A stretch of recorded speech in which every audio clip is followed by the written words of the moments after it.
Construction of tangents to a circle from an external point. We know that if a point lies outside the circle, there will be exactly two tangents to the circle from the point. Let us see how to draw these tangents. Our aim is to construct the tangents to a circle from a point outside it.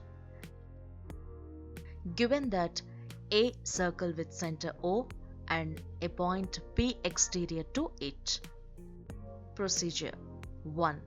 Draw a circle with center O and with given radius. 2. Mark a point P in the exterior of the circle and join OP. 3. Draw the perpendicular bisector XY to OP, intersecting at M. Here M is the midpoint of OP. 4.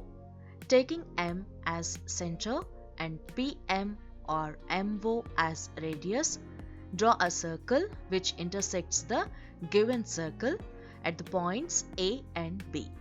5. Now join PA and PB. Here PA and PB are the required tangents.